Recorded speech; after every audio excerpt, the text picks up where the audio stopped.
Welcome to the Spark It podcast, where we bring you inspiring conversations that spark your interest to do more and even spark your interest to start more conversations. And I'm your host, Helen Kimaru. And on today's episode, we will be talking about Albert Ojwang, a young Kenyan who died in police custody after he was arrested by police here in Kenya. And I want us to sort of dissect what that means for every young Kenyan or for every Kenyan right now, because police are supposed to serve and to protect. So this is such a sad episode to actually cover, and I wanted to give my thoughts on the same. So, who is Albert Ojang? For those people who are listening today and they do not know who Albert Ojang Albert Ojang is a 31-year-old or was a 31-year-old teacher and a social media influencer. He has a wife and I think a 2-year-old son.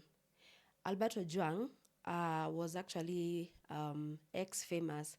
He was very famous on X. He was a blogger who was airing his thoughts on social media on the different things that are happening in Kenya.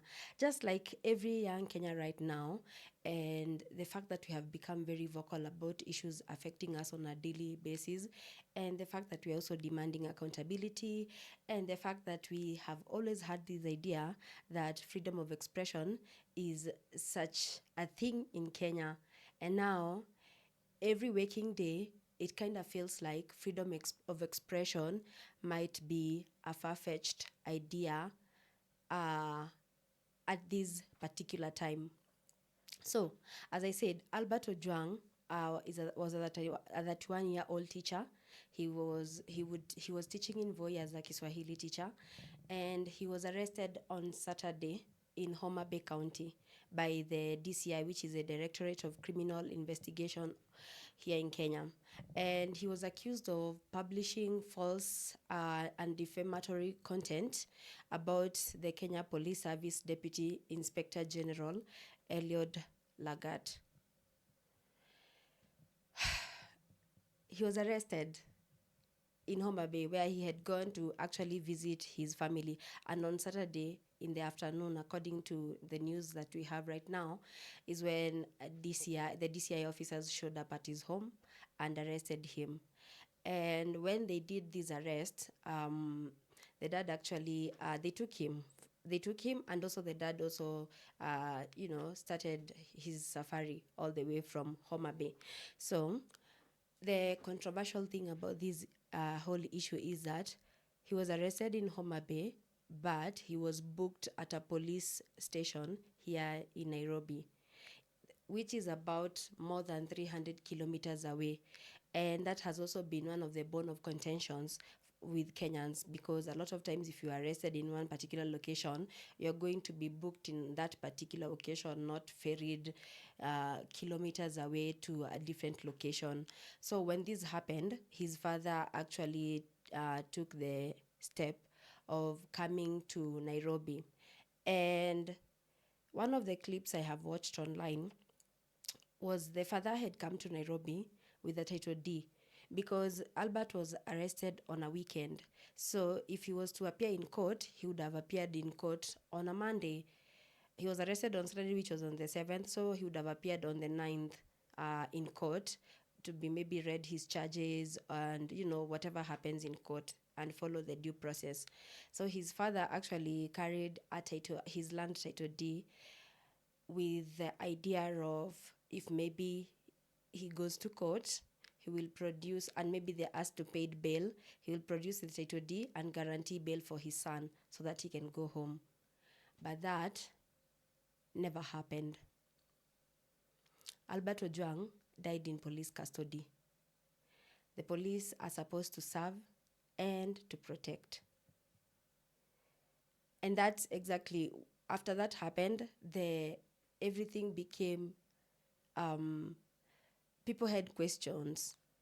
Because Albert Ojwang, there's a leaked audio of him speaking to his friend and asking him, by the way, how are the conditions of a police cell? Will I be safe and all that? And this friend tells him, yeah, you'll be okay. There is usually no issue. In short, No one expects that you can be arrested and die in police custody. That is very, very much unheard of. And I guess this is why this whole thing has actually like blown up. Um, on Monday there was a press briefing, and I was watching this briefing. The inspector general was giving details about surrounding the death of Albert Ojang, and the initial press briefing said that Albert Ojang had sort of unalived himself. And the more I watched these news, there was a lot of questions in my mind. And when I went to onto social media on different platforms, be it Facebook, TikTok, Twitter, people were asking so many questions. Somebody's asking, so for somebody who is this hopeful about life, why would they? The press briefing said that Albert Ojwang, he had sustained head injuries because he banged himself against a wall. So the question was, people were asking, why would somebody bang themselves against a wall? It must be so painful to bang yourself against a wall until you die. I saw one comment asking, if you were to even try right now and try banging your head on a wall, the first attempt you do it, it will be so painful for you, you wouldn't even do it another time. And if you are saying you are okay, and you had even been asking your friend whether how a cell looks like and if you'll be able to survive the whole ordeal, um, then that means that person was hopeful about life, because Albert Ojwang died less than 24 hours after he was arrested. He was arrested on a Saturday afternoon, and I think by Sunday morning he was already dead. So some people have been had those questions of how can somebody turn suicidal in such a short period of time. So all these questions now, and the fact that Kenyans, I am so glad that young Kenyans and even Kenyans started asking questions, because if we had not started asking questions, or people had not started asking questions, nothing would have been done. A couple of weeks ago, I think almost a month ago, an MP, a member of parliament here in Kenya, was shot dead on the streets of Nairobi. And there was all this uproar, especially from the political elite, about the death of this particular MP who was shot dead. And I remember that time you would actually try to watch news, and everything you would hear is MP dead, blah blah. They were trying to find solutions and trying to find his killer. And I think in less than 3 days there was already somebody who had been arrested. They had already scraped CCTV footage of this whatever happening, from tracing the last steps of this person from when they left Parliament building to when they were actually shot dead. So the manner in which this case was handled was very swift, extremely swift. And I think the one thing that has made Kenyans pretty mad is you can clearly see the difference, how the political elite are they're given sort of priority here in Kenya, when everyday uh, citizens, their plight is ignored. And were it not for the people here on social media talking about this thing and pushing and asking questions and creating videos or content around his death, maybe he would have been any other statistic. We would not have been having this conversation. But Kenyans are at a point in our lives where we demand for accountability. We are asking questions. We know we deserve better. And that's exactly how we people have been handling issues. So Albert Ojang was arrested because as I said, they say that he had put defamatory content about the deputy inspector general on Twitter as a blogger. So the other question I have right now is, as a young Kenyan, does it mean that uh, if we ask for accountability, or if we defame somebody, or if we go about our business posting on social media and all that, does that mean that we will end up in body bags? That's actually my question. How can you putting defamatory content online lead to your death? What does the constitution say about this? Because as far as I'm concerned, and what I know for sure, is that he was supposed to be arrested, arraigned in court, charged with whatever offense, and at the end of the day, uh, you know, if found guilty, he was supposed to have either been paid for the offense or something like that. But for somebody to be arrested and in less than 24 hours, they die in police custody. So anyway, what happened was, for those who don't know, when people started asking these questions, so a postmortem was actually requested, and there was also this idea of, it's like these things are not being so clear. People be saying the police be saying he has committed suicide and stuff like that, and it doesn't look like it's really suicide. And so when the postmortem was done, the suicide idea, or this whole idea of him banging himself against a wall, was actually ruled out. So the question is, who killed Albert Ojwang? And did Albert Ojwang deserve to die, and especially in police custody? It's been 1 year since the Gen Zs here in Kenya, we held the protests last year, when we were protesting against the finance bill. It kind of feels so deja vu for something like this to be happening at such a time, because last year a lot of young people lost their lives because they were demanding for accountability, they were asking for better. And it kind of feels, in my personal opinion, as if the police brutality that was experienced at that time set a very bad precedent for what is happening today. Because since June of last year, 2024, there have been a lot of kidnappings, people disappearing, and eventually a lot of times they are found dead and no one is held accountable. And at some point, the government said that we are not the ones who are abducting people. Then another time, somebody in government says, oh, we have put an end to the abductions. What does that mean? It means people in government were doing this. So it's kind of a sad, precedent that was set. Very bad pace, that people could disappear and show up in body bags. And now it kind of feels like it's police brutality, abuse of power, lack of accountability. That's exactly what is happening right now. And in the last 2 days, there have been proceedings in Senate, and people have the Senate has been discussing this whole issue and demanding for accountability. The internal security minister was showed up in the chambers, and the Inspector General of Police showed up, the DCI showed up, and they were all giving these accounts of what they think should have happened, or what happened.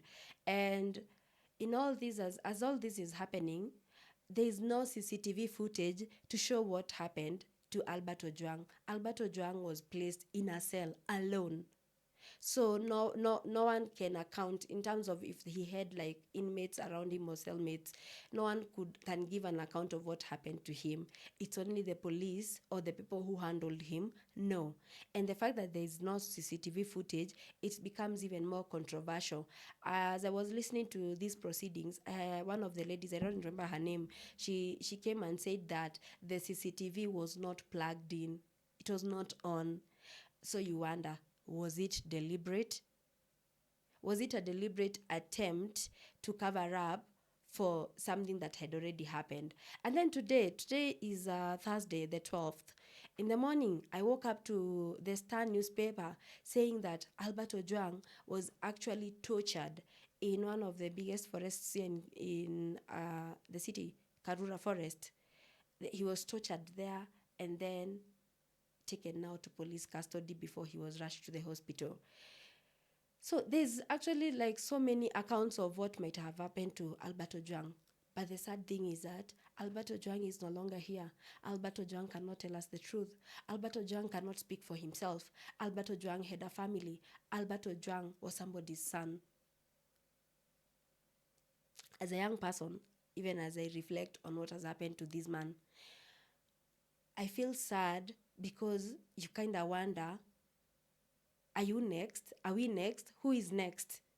You know, if we have gotten to these levels of no accountability, especially from people who are supposed to serve and protect us, then you start wondering, am I gonna be next? If I voice my opinion, if I speak up against an issue like this, like the way I'm actually doing this video right now, or the way so many people have created so many videos advocating for Albert Ojwang, you wonder, are you gonna be next? The government is already working on, I think, a bill to have, access to our social media and all these. Why are people in government so afraid of accountability, so afraid of being called out, so afraid of young people asking or demanding for accountability or demanding for better? Why is it so hard to be accountable? Why would you want to rule people in terms of like instill fear in people so that you can rule them? Is it really necessary? um I was reading comments online from Kenyans giving their opinions about this whole thing. And one person actually said, this feels like, when you're in a relationship where your partner does maybe like a strange thing to test your reaction and see what they can get away with. And this person was saying that the leadership in Kenya right now is definitely feels like that's what they have been doing, testing the waters to see what they can get away with. Because the rate at which young people have lost their lives, the rate at which police brutality has just skyrocketed, it just feels like you're testing the waters to see, if we do this, what would be the reaction of the masses? If we do that, what would they do? Would they show up on the streets? Today in particular, people went to the streets. They were protesting. They are demanding accountability. They are demanding justice for Albert Ojwang, and they are demanding that the Deputy Inspector General Eliud Lagat steps down. Because also there is this idea of, so you are the complainant, because again, at the end of the day, I think by Monday we knew who was complaining about this defamation, which is the DIG. So he was the complainant. So people are wondering, why would he still, like, the investigation is ongoing, why can't he resign? Why would he be there? And there has been this sentiment around, like, wouldn't this tamper with the whole process of accountability and demanding better for Albert Ojwang? Because Albert Ojwang is not here. He cannot speak up for himself. He cannot demand justice for himself. And that's why Kenyans were on the streets today. They were protesting. And again, they are being tear gassed for the same. So you wonder, where are we really? My question is, where are we really headed? How can we demand for better if our own leaders don't give us room to actually say how we want to be led, or to actually be part of the decision making, or be part of the table that demands for accountability? Why can't we sit on that table and demand for accountability in a very sane way, without people losing their lives? A father now does not have a son. A son does not have a father now. A lady does not have, like, a lady lost their husband. It's so sad. And how many times do we have to do all this activism? How many times do we need to keep talking about these things? How many people will have to lose their lives before we say enough is enough? Like, how many people have to lose their lives before we can realize that this is just, it's a little bit much?